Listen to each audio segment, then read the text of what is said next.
Hello friend, welcome back to my YouTube channel HSC study point YSK। आज हम discussion करने वाले हैं electrical safety part 2। Electrical safety part 1 already आपने देखा होगा, अभी हम पार्ट 2 पे बात करेंगे और उसमें बहुत सारी चीज़ों को मैंने ऑलरेडी डिस्कस भी किया था, कुछ बाकी हैं जो इस पार्ट में हम कवर करने वाले हैं। सबसे पहले है कि इलेक्ट्रिकल बर्न्स के बारे में बताया था। इलेक्ट्रिकल बर्न्स क्या होता है? तो इलेक्ट्रिकल बर्न्स क्या होता है? कोई भी जब when electrical current flow through tissue और bone of the body, electrical current जब है बॉडी के टिश्यू या बोन को जब क्रॉस करता है तो उससे क्या होता है, वहाँ पे काफ़ी हीट जनरेट होता है और हीट जनरेट होने के कारण वो टिश्यू को और बोन को डैमेज करता है, जो कि आप फिगर में आप देख पा रहे हैं। यहाँ पे इस तरह का होता है। नेक्स्ट है आर्क और फ्लैश बर्न। और आर्क और फ्लैश बर्न का रीजन ऑलरेडी मैंने उस वीडियो में बताया है, तो क्यों होता है आगे देखेंगे। इसके कारण होता है क्या है, फिगर में आप देख पा रहे हैं कि आर्क और फ्लैश बर्न क्यों होता है। रिजल्ट ये क्या होता है, हाई टेम्परेचर जनरेट होता है यहाँ पे बॉडी के नियर बाई, जहाँ पे हाई टेम्परेचर जनरेट होगा या एक्सप्लोजन होगा वहाँ पे, जिसके कारण इस तरह का पोजीशन हो जाता है और ये काफ़ी खतरनाक और काफ़ी क्रिटिकल पोजीशन होता है। आर्क फ्लैश होने का रीज़न यही है कि जब भी मेंटेनेंस करने के टाइम में अगर कोई स्क्रू या कोई मेटेलिक पार्ट है उसके अंदर गिर जाते हैं और एक फेज दूसरे फेज से कनेक्ट हो जाते हैं, तो उस केस में वहाँ पे आर्क और फ्लैश बर्न फ्लैश क्रिएट होता है और जिसके कारण परिणाम इस तरह का देखने को मिलता है। नेक्स्ट देखते हैं, सारी चीज अभी कवर हो गया, इलेक्ट्रिकल का प्रॉब्लम क्या है। अब नेक्स्ट क्या है कि electrical control measure for electrical incident. Electrical incident से कंट्रोल मेजर क्या करना है, फिगर में आप देख पा रहे होंगे। अलग अलग इसको मैं समझाने की कोशिश करता हूँ। पहला इंसुलेशन।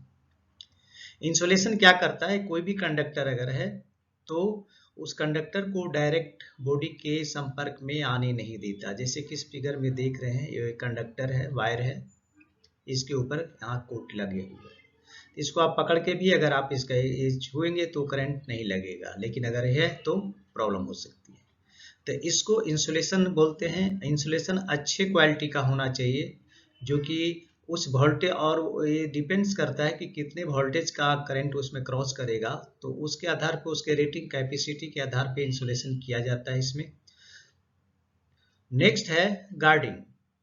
गार्डिंग का मतलब होता है कोई भी इलेक्ट्रिकल इक्विपमेंट है या बस बार है या कोई सब स्टेशन है तो वहाँ पे गार्ड होना चाहिए। सभी आदमी का एंट्री वहाँ पे नहीं देना चाहिए। यहाँ पे गार्ड जस्ट एक मैं दिखाने की कोशिश कर रहा हूँ, ये गार्ड है, बट आप देखेंगे बहुत सारे आगे फिगर में भी बताने की कोशिश करूँगा कि इसको पूरी तरह गार्ड किया जाता है। रिस्ट्रिक्टेड एंट्री लिख दिया जाता है। 440 वोल्ट खतरा, ये है जो हड्डी का चिन्ह के मतलब जो बोन का स्कल बोन का साइन के साथ यहाँ पे दिया जाता है, मतलब इस एरिया में अनऑथोराइज को अलाउड नहीं होता है।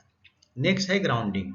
ग्राउंडिंग ये यहाँ पे एक चीज है कि ग्राउंडिंग में क्या है, अर्थ का सबसे लो रेसिस्टेंट होता है। तो अर्थ में लो रेसिस्टेंट को क्रिएट करने के लिए वहाँ पे बहुत सारे प्रोसेस करने होते हैं, जो कि अर्थिंग बनाने के टाइम पे यूज किया जाता है। इसमें क्या क्या डालना चाहिए यहाँ की लो रेसिस्टेंट जनरेट हो। तो फिर भी साइड लेवल पे अगर आप जाएंगे तो यहाँ पे रेसिस्टेंट आपका अगर 5 भी आ जाता है तो काफ़ी अच्छा है। हालांकि 3, 4, 2 होना चाहिए, बट नहीं मिल पाता है क्योंकि डिपेंड्स ऑन वहाँ का सॉइल किस तरह का है। तो फिर भी उसको हम कंट्रोल करने के लिए इसमें बहुत सारे चीज़ डालते हैं, जैसे कि नमक, पानी और गोबर वगैरह, ये सब डाल के, चारकोल, ये सब डाले जाते हैं। तो इससे क्या होता है, जब भी अगर किसी भी इक्विपमेंट में अगर करंट लीकेज होता है तो उसके ये कनेक्ट रहता है उसके साथ, उसके बॉडी के साथ अर्थिंग दिया रहता है, तो सीधा है जो ग्राउंड हो जाता है। आदमी को नुकसान पूरी तरह नहीं करता। शॉक लगेगा लेकिन हल्का झटका लगेगा, पता चल जाएगा कि यहाँ पे क्या है, करंट लीकेज है, लेकिन ये पूरी तरह इसको ग्राउंड कर देता है, तो वहाँ रिस्क फैक्टर कम हो जाता है। नेक्स्ट है इलेक्ट्रिक प्रूफ डिवाइस। आप देख रहे हैं ये लगा हुआ है, इसके अंदर यहाँ पे वायर जोड़ते हैं, ये फ्यूज है, इसमें कनेक्ट कर देते हैं तो सर्किट चालू हो जाती है, लाइट जलती है। यहाँ पे क्या है, इलेक्ट्रिक प्रूफ डिवाइस चीनी मिट्टी का बना होता है, फाइबर के भी आते हैं। तो इस तरह ये इलेक्ट्रिक प्रूफ डिवाइस है, डायरेक्ट है, जो पावर कनेक्शन के साथ संपर्क बॉडी का नहीं होता है। नेक्स्ट है सेफ वर्क प्रैक्टिसेज, जो कि साइड पे ऑलरेडी कोई भी इलेक्ट्रिकल इक्विपमेंट के साथ अगर आप काम करते हैं तो वहाँ पे इस तरह का परमिट सिस्टम है जिसको आपको फॉलो करना है, और उसमें जितने भी इंस्ट्रक्शन दिए गए हैं वो मस्ट हैव टू फॉलो। तो इस तरह से है जो ये है हो गया electrical control measure for electrical incident. ये वीडियो थोड़ा जरूर बड़ा हो सकता है, बट अगर आप ये पहले का वीडियो, अगर इस वीडियो को आप देख लोगे तो फिर आपका इलेक्ट्रिकल सेफ्टी पूर्ण रूपेण कंप्लीट हो जाएगा, कहीं पे कोई प्रॉब्लम नहीं होने वाली है। नेक्स्ट देखते हैं,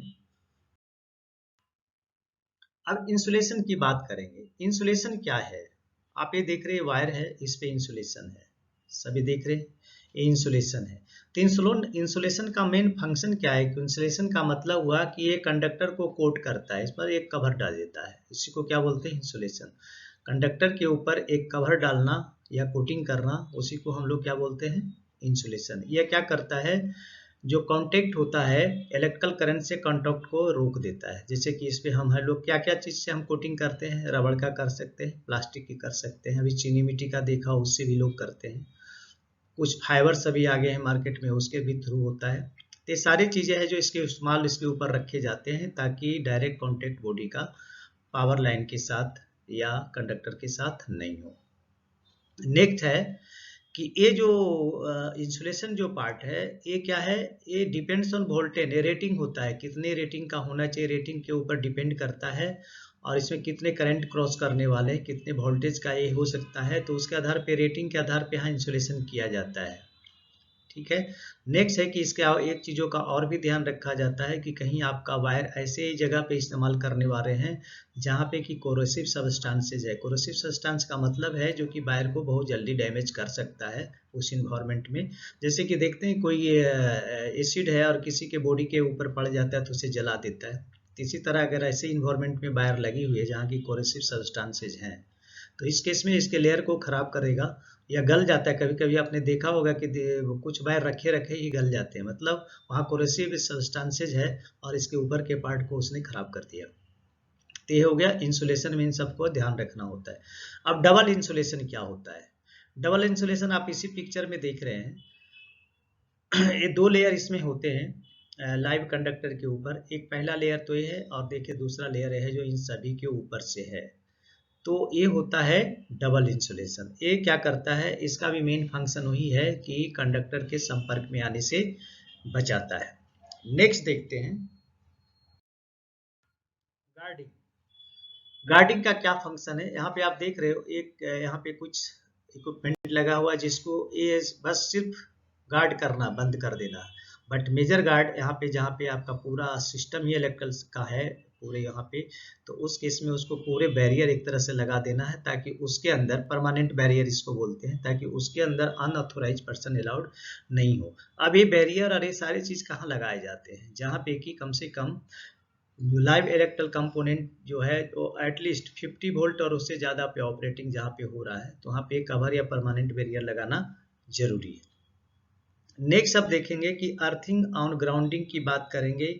अर्थिंग आप देखते हैं कि कोई भी व्यक्ति अगर टच होता है किसी भी पावर लाइन से तो सर्किट बन जाता है उसके लिए और वहाँ पे उसको शॉक लगने की संभावना हो जाता है। जैसे यहाँ पे कुछ लीकेज हुआ और आदमी यहाँ जमीन पे खड़ा है तो यहाँ से करंट है जो इधर के ना जा करके अब यहाँ से लीक होके इसके बॉडी के थ्रू है जो इधर क्रिएट करता है। ठीक है। तो इसमें क्या है, ये अर्थिंग जो है या ग्राउंडिंग जो है लो रेसिस्टेंट पाथ, पहले भी मैंने ऑलरेडी बता दिया है। ये लो रेसिस्टेंट पाथ करता है, अगर करंट है तो बहुत तेजी के साथ ग्राउंड हो जाता है वो, क्योंकि यहाँ पे लो रेसिस्टेंट होता है। रेसिस्टेंट जितना ही हाई होगा उतना ही प्रॉब्लम हो सकता है, यहाँ लो रेसिस्टेंट होने के कारण ही ग्राउंड हो जाएगा। अब लो रेसिस्टेंट होने के कारण क्या है, यहाँ पे वोल्टेज भी बिल्डअप कम होगा। अब वोल्टेज बिल्डअप कम होगा, यहाँ पे प्रॉब्लम हो सकती है कि वोल्टेज बिल्डअप यहाँ क्यों होता है। यहाँ देखेंगे V इक्वल टू आई और क्यों नहीं, वोल्टेज इक्वल टू क्या है, करंट इंटू रेसिस्टेंट। तो वोल्टेज बिल्डअप होने के पीछे अगर यहाँ करंट है, रेसिस्टेंट अगर आपका कम है तो यहाँ पे वोल्टेज कम जनरेट होगा। अगर रेसिस्टेंट यहाँ पे हाई हो गया तो यहाँ पे क्या होगा, ऑटोमेटिक वोल्टेज है जो ज़्यादा जनरेट होने लगेगा। तो इस फॉर्मूला पे अगर आप नज़र रखेंगे तो ये जो लिखी हुई चीज़ें है वो आपको समझ में आए। V equal to I into R, यानी volt equal to current into resistant. Next जो है इसमें कि अगर अर्थिंग या ग्राउंडिंग आपने कर दिया तो इसका मतलब ये नहीं कि हमने फुल्ली है जो अपने आप को प्रोटेक्ट कर लिया है। ये सेकेंडरी ऑप्शन है जो कि आपको बचाता है, तो ये सेकेंडरी प्रोटेक्टिव मेजर है। इसका मतलब नहीं जो कि हमको इलेक्ट्रिकल शॉक से बचाता है, इसका मतलब ये नहीं कि और आगे की जो प्रक्रिया है पहले वो हम ना करें और हम फुल्ली तरह इस पर डिपेंड हो जाए, वो नहीं करना है। इसमें ELCV लगाने हैं, अच्छे इंसुलेशन का इस्तेमाल करना है, एरिया को कवर करके रखना है, बैरिकेड करके रखना, अनऑथोराइज आदमी को नहीं देना है और साथ में अर्थिंग भी करना है। ठीक है, तो अभी मैं आप लोग से रिक्वेस्ट करना चाहूँगा, चूँकि ये वीडियो थोड़ा बड़ा होगा, हमारे चैनल न्यू हैं और जो हमारे चैनल पे न्यू हैं प्लीज़ हमारे चैनल को ज़रूर सब्सक्राइब कर लें और शेयर बटन को भी दबाएं और नोटिफिकेशन बटन को भी प्रेस करें ताकि इस तरह का जो वीडियो है आपको टाइम टू टाइम मिलता रहे, और शेयर जरूर करें ताकि आपके फ्रेंड को भी इसकी नॉलेज हो। नेक्स्ट देखते हैं इलेक्ट्रिक प्रूफ डिवाइस। अब इलेक्ट्रिक प्रूफ डिवाइस क्या है? अब यहाँ पे दो चीज़ें की हम बात करेंगे, fuses and HRC fuses. Fuse ये देख रहे हैं यहाँ पे फ्यूज है, ये HRC फ्यूज है। दोनों में डिफरेंस क्या हो हम बाद में बताएंगे। फ्यूज क्या होता है कि पहले का कनेक्शन यहाँ पे है, अगर इसको कनेक्ट कर देंगे तो यहाँ पे करंट आने लगेगा और फिर आपका इक्विपमेंट काम करने लगेगा। अब इसमें प्रॉब्लम क्या होता है, फ्यूज क्या करता है, ओवरलोड से हम क्या करता है, बचाता है। अगर ओवरलोड किसी रीजन से आता है या ओवर करंट वहाँ पे आता है तो उस केस में ये जो फ्यूज इसके बीच में जो लगे रहते हैं वो मेल्ट हो जाता है और वहाँ पे करंट सर्किट ब्रेक हो जाता है। ठीक है, और इक्विपमेंट को डैमेज होने से बचाता है। अब यहाँ पे प्रॉब्लम क्या होता है, साइड लेवल पे देखेंगे कि अब यहाँ पे रेटेड कैपेसिटी का वायर यहाँ पे लगा हुआ था जो एक दूसरे को कनेक्ट करता है, रेटेड कैपेसिटी का होता है। अगर ये बार बार मेल्ट होता है, ट्रिप हो रहा है, किस में जल रहा है, तो क्या करते हैं इलेक्ट्रीशियन या कोई दूसरे लोग, और हाई रेटेड कैपेसिटी का वायर इसमें डाल देते हैं। अब इसके बाद अगर वहाँ ओवर करंट भी आएगा, ओवरलोड भी आएगा, तो यहाँ पे मेल्ट नहीं होगा और जितने भी इक्विपमेंट हो उसको बुरी तरह डैमेज करेगा। इसलिए ये केयर करना है। साइड पे अगर आप जाते हैं तो देखना है कि रेटेड कैपेसिटी का ही वायर इस फ्यूज में लगा हुआ है कि नहीं। अगर वो नहीं लगा हुआ है तो फिर इलेक्ट्रिकल इक्विपमेंट के लिए ये हानिकारक है और इलेक्ट्रिकल इक्विपमेंट कभी भी जल सकते हैं। ठीक है, तो ये वायलेशन साइड पे मिल सकती है। नेक्स्ट, ये क्या करता है, इसका फंक्शन क्या होता है, जब भी कोई भी पावर सप्लाई जो होता है उसको एक कनेक्ट सिस्टम है जो कनेक्ट करता है, लेकिन अगर ओवरलोड होता है तो डिस्कनेक्ट कर देता है, ये गल जाएगा, जिससे इक्विपमेंट और ह्यूमन का प्रोटेक्शन इसके कारण होता है। अब नेक्स्ट देखेंगे HRC फ्यूज के नाम से जानते हैं, जिसका मीनिंग होता है हाई रप्चर करंट। अब हाई रप्चर करंट क्या है? High rupture current is much more liable and design with the high rupturing current. तो इसमें भी रेटिंग कैपेसिटी की वायर लगी होती है जो इंटर से अंदर से लगी होती है। यहाँ पे देख रहे हैं, यहाँ तो इंटरनल ये लगी होती है, और अगर इसमें जब बहुत ज़्यादा अगर किसी कारण से ओवरलोड आ गया तो इसके अंदर जो लगी हुई वायर है जो सर्किट बनाती है वो मेल्ट हो जाएगा और क्या हो जाएगा, फिर वहाँ पे सर्किट ब्रेक हो जाएगा, फिर इक्विपमेंट डैमेज नहीं होगा। अब यहाँ पे भी मिस्टेक क्या कर रहे हैं, यहाँ पे आप देखेंगे साइड पे अगर आप जाएंगे तो आपको चेक करना है कि HRC फ्यूज तो लगा हुआ बाहर से आपको दिखेगा, लेकिन यहाँ पे भी प्रोसेस इंटर से अंदर से क्या कर देता है इलेक्ट्रीशियन या छोटे कॉन्ट्रैक्टर जो भी है, इसमें भी इसी तरह का यहाँ पे भी फॉल्ट क्रिएट करते हैं और मोटे वायर अंदर ही अंदर जोड़ देते हैं। अब इसमें हाई वोल्टेज या ओवरलोडिंग भी आएगा तो ये भी ट्रिप नहीं करेगा। नतीजा क्या होगा, यहाँ पे भी इलेक्ट्रिकल इक्विपमेंट का डैमेज होने की संभावना हो सकती है। तो इसको केयर करना है साइड पे, इस दोनों में वायलेशन तो नहीं हो रहा। नेक्स्ट देखेंगे सर्किट ब्रेकर।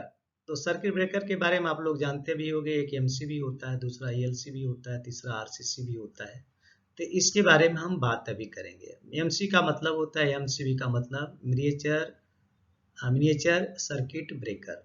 ये क्या करता है, ये भी शॉर्ट सर्किट से या ओवर करंट है या ओवरलोड है उससे बचाता है, इक्विपमेंट को सेव करता है। मीन्स इसका इस्तेमाल पार्टिकुलर है जो इक्विपमेंट को सेव करने के लिए ही किया जाता है, MCB मिनिएचर सर्किट ब्रेकर का।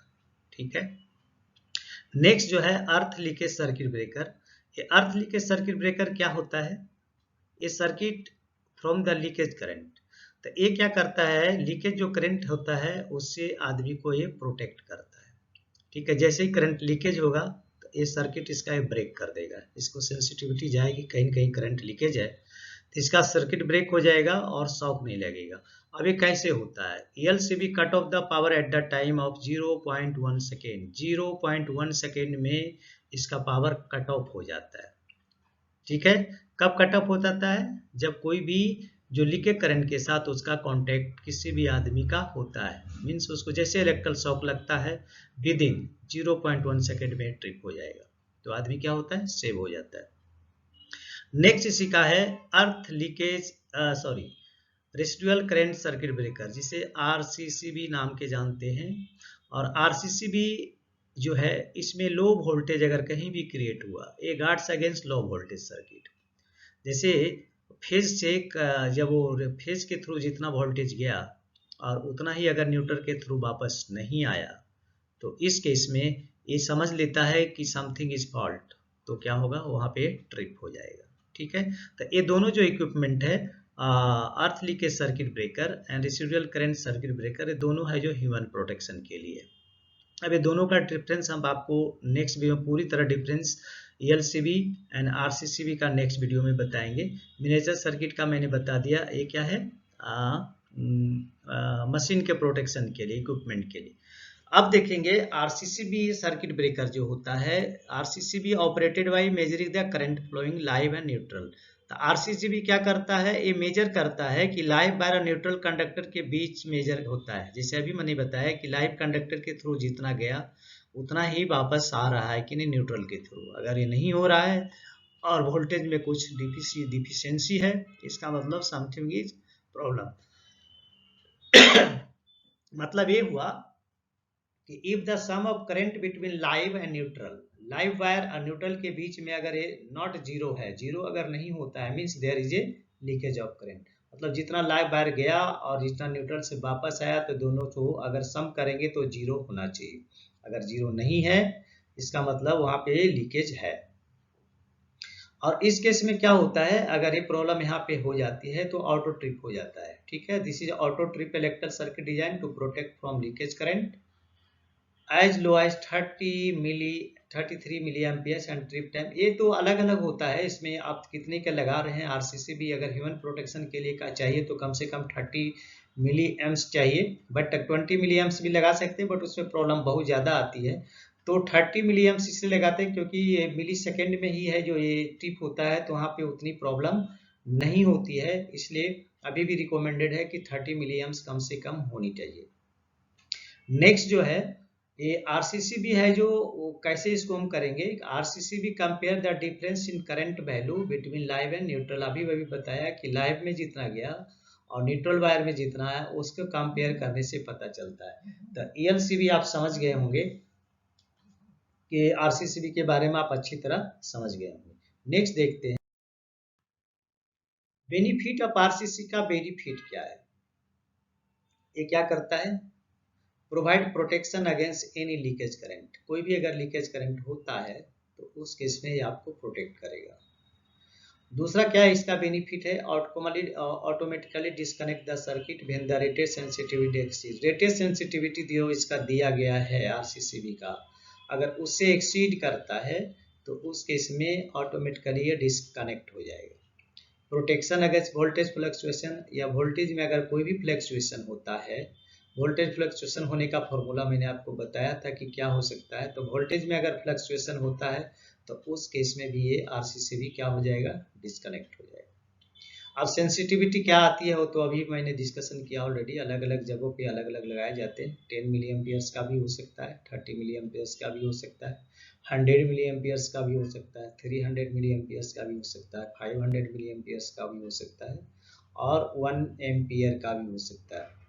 1 ampere equal to 1000 milli ampere होता है, याद रखने की जरूरत है, क्योंकि आपका आरसीसीबी में लिखा रहेगा 0.3 एम्पियर, तो आप कंफ्यूज मत हो जाना, है ना।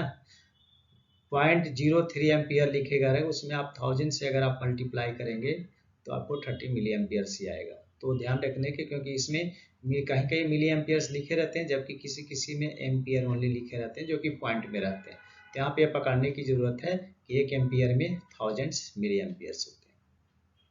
अब आरसीसीबी जो है कितने तरह का होते हैं? आरसीसीबी जो है 2 तरह का होता है।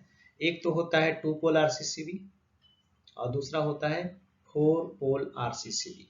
अब 2 पोल आरसीसीबी में क्या होता है, सिंगल फेज सप्लाई कनेक्शन रहेगा और एक न्यूट्रल वायर रहेगा, जबकि 4 पोल आरसीसीबी में 3 फेज है जो सप्लाई कनेक्शन रहेगा और एक न्यूट्रल वायर रहेगा। ठीक है, नेक्स्ट देखते हैं। अर्थ लीकेज सर्किट ब्रेकर के ऑलरेडी मैंने बताया कि लीकेज करंट को डिटेक्ट करता है और इस तरह, और एक इसके बीच होता है जो इंस्टॉलेशन है और जो पावर सप्लाई उसके बीच क्रिएट होता है, और जैसे ही लीकेज होता है तो डिवाइस क्या होता है, सर्किट को ब्रेक करता है और आदमी को प्रोटेक्ट करता है। अब आइसोलेशन प्रोसेस को देखेंगे। आइसोलेशन का मतलब क्या हुआ, आइसोलेशन कितने, जब भी आप देखते होंगे साइट पे आपका इलेक्ट्रिकल एक्टिविटी होती है और उस पर कोई रिपेयर या मेंटेनेंस चलता है तो वहाँ पे हम आइसोलेट करते हैं। आइसोलेट का मतलब हुआ कि हम फुल्ली डिस्कनेक्ट करना, means switching the current of, इसी को हम लोग क्या बोलते हैं, आइसोलेशन बोलते हैं। And making the circuit dead, या सर्किट को ही डेड कर दो, ऑफ कर दो, सर्किट डेड हो गया, या स्विचिंग बटन को स्विच कर दिया तो सर्किट डेड हो, दोनों ही केस में।